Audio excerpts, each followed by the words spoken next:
against a very capable team. It's a season maker for them if they win. I just am interested in the difference of preparing for the type of game you had last week, trying to enjoy it for a minute, and then diving right back in. What's different about this week of prep?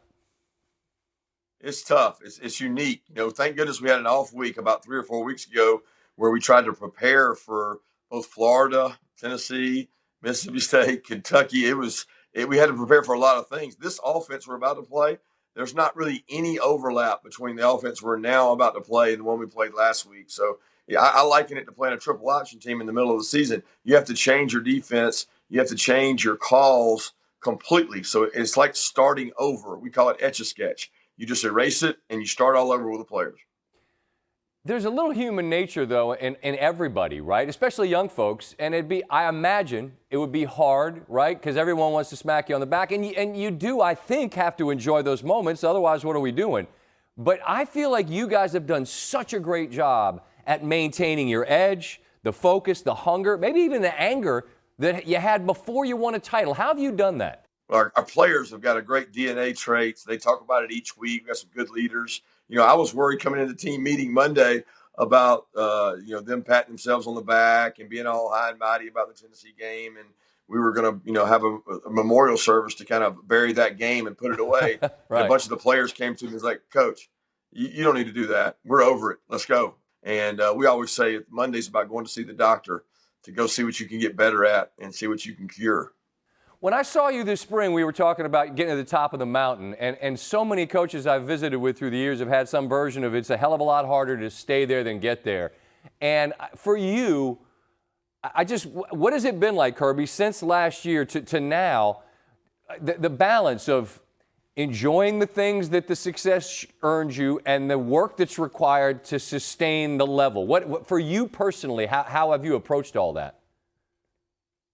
I've really tried to enjoy the moment, enjoy the victory, enjoy the moments we've had as a team to celebrate. You got to embrace them, but Sure. It's almost kind of reinvigorated our staff to say, okay, now what? Like what's the challenge? And the challenge this year, we don't have the same kind of guys coming back as leaders that are like 3 and 4 year starters. But I feel like our staff has done an awesome job of taking these guys and making them believe. All right, last thing, a lot of these teams that we've seen since the playoffs started are there every year, right?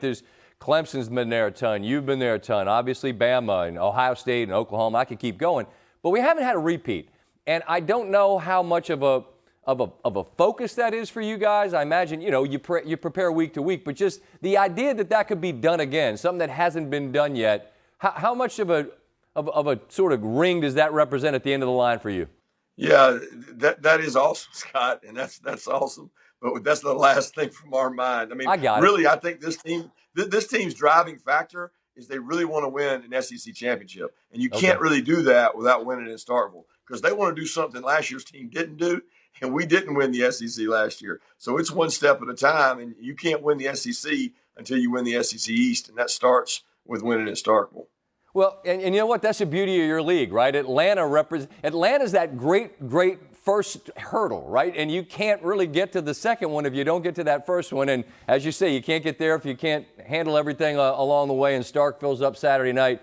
Get those earbuds ready for those cowbells. There you go. You know they're going to be ringing, but maybe not. Now, I know there's nothing more satisfying than a quiet stadium on the road. Kirby, thanks for the time, man. Appreciate it.